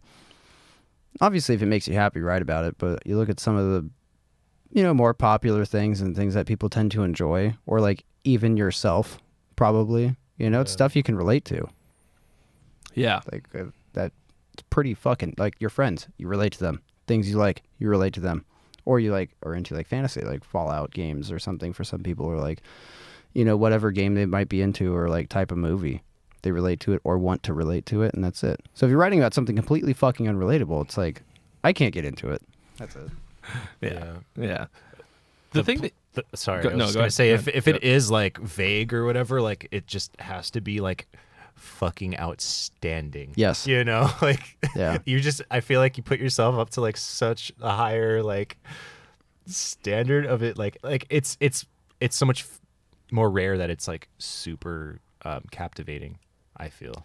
Yeah. You know? Yeah. Like Exoplanet from The Contortionists is an incredible album, you know, but it's like about space, you know, but it's still so good. Well, I think the quality of the storytelling too. I mean, if you are writing Yeah, about true. something like that, so like I kind of take back what I said to an extent. So if you're making something that is like unrelatable, but you're writing lyrics that are enjoyable, pleasant to read, and like make you think of something or put you in a place, like if you're writing lyrics that are like the most unrelatable thing, but you see something when you hear them or makes you feel some way, that's one thing. What I'm more so describing is stuff where like you read it and you're like, I am like, what? You know, it's like not entertaining. It's not written super well. It doesn't paint a picture, and it's about nothing. That's what I can't get behind. Yeah. It needs something. There's got to be something there. Like, give me one of the 5 It's got to components. be something Yeah. that you connect to. Storytelling, Yeah. I think, is a big part of that, dude. Oh, That's yeah. definitely like, yeah. Yeah, like see that. Nightwish has some pretty like weird like stuff, but I can get into that music and it paints a picture. You know, that's like stuff that I think is kind of strange, but they do a great job of it. So I don't really mind. You know. Sometimes think if something is too on the nose, you might as well be reading a fucking manual or something. Yeah. You know, like if it's too like, this song is about the time I broke up with my girlfriend, and then she came to my house to deliver the thing that I left there, and it was specifically a sweater from Penn State. And so you're like, okay, let's just maybe you could say that a little bit more artistically, like with some, you know. Yeah. But then also if it's too vague and you don't understand what it's about, or you just can't connect to it because you literally just you don't know what they're going Yeah. for, Yeah. then that's a different kind of problem. So Yeah, I don't think listening to music should be a chore. It shouldn't be like a treasure hunt mentally to figure out what something's about. right. You listen to music to, well, maybe some people don't, but you listen to music to enjoy it and like feel a way you want to feel or something. And that's why you have different artists you can go listen to. But it's like, I feel like most people aren't like, yeah, let's put on a tune and like really do some fucking riddle solving here. Like, it's weird, you know? I will say that when I remember when I spent a lot of time listening to oh god, what's the fucking album? Scenes from a Memory by Dream Theater. There's a whole storyline that's in there, and I went in and like read the lyrics very carefully and tried to write down the story as I thought it was. And at the time I thought that was pretty cool. But in hindsight, I also got a lot out of it without doing that. I was very emotionally moved by the story that I could pick out just from listening to it. And it wasn't so fucking wordy that they cared about the story so much that they abandoned catchy, good songwriting, you know? Yeah. Well, that sounds way different though. That sounds like a really cool, like that's a cool idea. Yeah, it was I like that. It was really good storytelling and really good songwriting without being, I don't know, I guess probably the average listener might be like, oh my God, I don't care about the people in this story, please. I just want to hear, ooh, baby, yeah, give it to me one more time, whatever. But it was, to me, that was the move. Like, that's a good way to do it, at least. One example of how if you're going to tell a real specific story, it doesn't have to be a list. But Yeah. For sure. I think the thing that you said that you acted like it was kind of I don't know, silly or uncommon or whatever to just like have some kind of gibberish on top and then turn it into words. That's like half of people who come in here to say the same thing. Like, Oh, really? That's how Ozzy did it. If you can hear demos of early Black Sabbath songs, them in the studio, like Paranoid, and it's just fucking gibberish garbage. Same melody, and and then he would go back and sit down and like write some real words to the thing that he said. 100%, and that's really cool. It's extremely common. Hell yeah. That makes sense with like singing, you know, because you have like vowels and different words, like, and things have to sound a certain way, and like certain like sounds won't sound good. Like a word that has a specific sound would like never fit somewhere. So if you're a singer, like I don't do that, but like if you sing, like that makes total sense. Yeah, dude. Seems like you have to do that because you can't just like write something and then you're singing like something like aluminum can. Like, how is that going to sound nice? You know, like there's certain especially things. if you're holding out like an I sound, like a short I. Yeah. Like there's no way to sing that's gonna sound nice. You have to like commit to like an or something. You know Yeah. what I mean? Like That's why like it sounds weird when people sing almost anything, like really popular singers, great singers, they modify all the vowel sounds to be very similar because to make them easier to sing. yeah. Yeah. It also yeah. makes like the singer sound more unique, I think, when you're able to do that like fluently, like commit to, I don't know, like let's say like, you know, Lane Staley, the way he sings, it's like that's him. Yeah. You know, and it's like it might be silly, but like to some people, not to me. I think it's I think it's great. sick. He's amazing. Yeah, that shit's tight. But like, yeah, like that's something that's like he probably does that because it helps him sing better, you know, and like it just sounds like him. Yeah. Like that's the product of it, you know. I think I didn't really consciously notice this, but from your description and then thinking about it, all of your singing sounds incredibly open and really nicely resonant and stuff. And I think that's probably at least partly a result of what you're saying, because if you're concentrating on the vowel sounds and the phonemes, like you're saying, and like the before you even start writing words, it's probably makes it way easier to sing and much more pleasant to listen to as a result. And it's that works. I've never done it like that before, I think, ever. I am now very tempted to try that because that's cool. Hey, you sing, and so I do. yeah. I go in usually with lyrics at least a little bit beforehand to some extent, and I'm like focusing on that a lot, like, oh, does this vowel sound sing well in this spot or whatever, but not to that extent ever. So now I'm Try it out, gonna dude. think about it. I'm gonna try it out. Give it a shot. How lyrics are made. A-I-O-U and sometimes why. There you go, dude. That's it. That's great. That was Yeah. beautiful. I think Thanks. that's cool. Yeah, and maybe I'll try to have something written beforehand. Yeah, dude. But I don't know. I think if you do it like that for a while, even if you don't wind up doing that at a certain time, it's going to be, you'll have been so used to doing it like that, you'll have that in mind all the time. So regardless of whether you're writing actual words out beforehand, you kind of know, like, like, I'm trying to think of like, what's the fucking worst word to sing? Like, I think aluminum can probably is not great, but aluminum can. If you wind up can Like Kelly or something. You would say like I would say like Fish. Ken probably. can fish. That fucking sucks. Yeah, it's fucked. Or C, But- maybe. Like C. Yeah, S-E-E. E's suck. E Yeah, squeezy. Kelly. ones. Kelly. beans. That's great though. See, this is why I started this podcast. Okay, It's all for you, so you it's can learn. all for me, so that I'm not even kidding. And then I was like, well, I could like just have these conversations by myself, or we could have them in front of a live studio audience, and then we can all learn together. There you go. You know, and so this kind of stuff, getting into the weeds and learning little things like that, like that's a big ass takeaway for me. Like Hell yeah. that's really cool. That's a like I said, I've heard a lot of people say that basically is how they write, but that specific version of it, I've never heard. Damn. So It's it's beautiful. fucking awesome. I think it's cool. It's not my wheelhouse, so it's cool listening. Like talk about it. I don't have to worry about like that to that extent. It's different. Certain words do sound like shit even screamed, but you can get away with a lot more.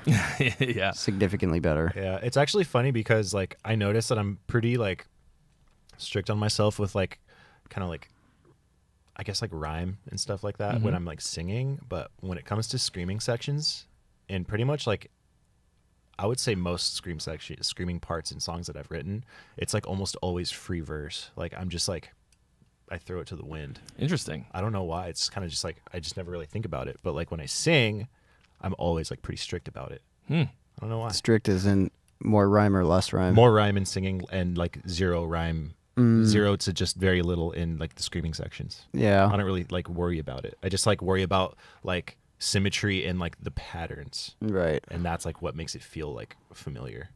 Yeah. I mean, Yeah. that makes sense. It's like a lot easier to get away with things that are probably not as normal when it's screamed, you know, versus singing when people can ideally hear every word. You know, it's a lot more under the microscope. Yeah. And everyone's used to hearing people talk, like, you know, the human voice and picking things up that they like and don't like. With screaming, they're not going to pick it up the same. If you're making demon noises, I don't think that demons would give a shit about rhyming. You know what I mean? Like, people don't go like, oh, this... I mean, I do because I'm a fucking asshole, but like, you know, most of the time you're not like, oh, that fucking demon sound the two lines didn't rhyme together. It's like, it's more like, oh my, that sounds very scary. You know what, man? And that's also, that makes sense, honestly, like to have things a little less, I guess, rhymey and consistent with the screams, because it just makes it come across more, or like less controlled, you know, more angry, you know. And I think that's definitely like It's less chaotic or more chaotic. It's like a dynamic tool, honestly. Yeah, I think it's cool. I think you do have a lot more freedom that way. Well, this has all been fucking gold. I'm having a great time, and I think that's probably a pretty good spot for us to call it a day. But so. Probably the things that you want people to know. The new song is out. It's been out like a month. Something like that. Close. Three I think, weeks, something? yeah, it's month on the 19th, I'm pretty My sure. Flame Deadened. There's a music video for it. Yes. The album Search Party has now been out a year as of Saturday, I think. A year and 2 days. And Maybe I'll make another Facebook post. Yeah. Just one every day. It's been a year and 3 days. A year and 4 days. Yeah. See if we can get 0 likes on a post. See how long it That's takes. what you're going for. That's a goal to have. Yeah. Completely alienate your audience. What else you got? Anything coming up? Tours? Yes. New stuff. I can't tell. I could tell you who it is, but I can't tell everyone who it is yet. But nothing announced yet. No, but we'll be out in September and October. Okay. So North America. yes, North America with other bands that also play metal Yes. that also have music coming out. We will also probably have another single out by that time, Oh yeah, for sure. which will be cool. Great. So that. Yeah. And the new guitar will be available soon. Yeah, the this end of the month. Yeah, Hope- 20. Hopefully. Hopefully Schechter doesn't see this and know that you've leaked the information. Yeah. Oh no. They like have it in so many videos and like played it on tour. It's like, Yeah, no. yeah. I mean, in production just took a long time. I'm sure they'll understand. So that'll be out soon. So if you were hoping for this, it existeth now. Yeah. The same thing, but with a 7th string. Yes. With this same thing with 5 more notes. Yeah, 5 extra notes just for you. Great, guys. Well, thank you so much for taking the time today. Everybody out there in the world, go follow Interloper as well as these two boys individually on all of the things. You know, I don't ever tell people the specifics. You know where to find it. The Google exists. Just Google them. True. Huge thanks to our sponsor today, DistroKid, and you can check the link in the description for 7% off your first year of DistroKid. It's the best way to get your music on the internet. And be sure to check out this podcast every Monday. We're here every week, the same bat time, same bat channel. Although I say that out loud, and the last two have started at noon. I think we're going to keep that up. it's hard to get musicians up before noon, and I'm a good example of that, and I have to get up before even that to get it ready. Anyway, It's an small act of God. Yeah. So I think we're going to keep it at noon PST every week. If you go to howsongsaremadepodcast.com, you can get all of the episodes as audio podcasts, all past podcast versions. This will be an audio podcast sometime within the next few weeks. We have merch and all of those wonderful things. There's an Instagram. How Songs Are Made Instagram. If you guys like this stuff, follow over there. I drop a lot of clips from these interviews, a lot of like little informative nuggets, and you're gonna find out who's gonna be on next. Oh, do I have somebody for next week? Is the question that probably I should have an answer to, just to get people stoked for next week. And I don't know. I do not. Great. But I've got some cool guests coming up next month. Paul McCartney. And don't even say it out loud, Miles, no! Oh, I would die. Yeah. I wouldn't be able to do the interview. I wouldn't be able to talk to him. I would be crying the whole time. I'd be like, do you remember when you were with the Beatles? Do you remember that? Because you guys were so good. Yeah, I wouldn't be able to hold it together. So really I kind of hope that it doesn't happen in that sense. But I also want it so badly. So anyway, I'm just going to manifest it. Paul, if you're out there listening, or any of your people, let's make it happen. Trey's Face Piss Tears Fest 2022. Let's fucking go. I want to learn. Great. Well, thank you so much, guys. And say goodbye to all the folks at home. Goodbye. Bye. And we'll Thanks see for y'all real watching soon. us. Thank you. Thank you.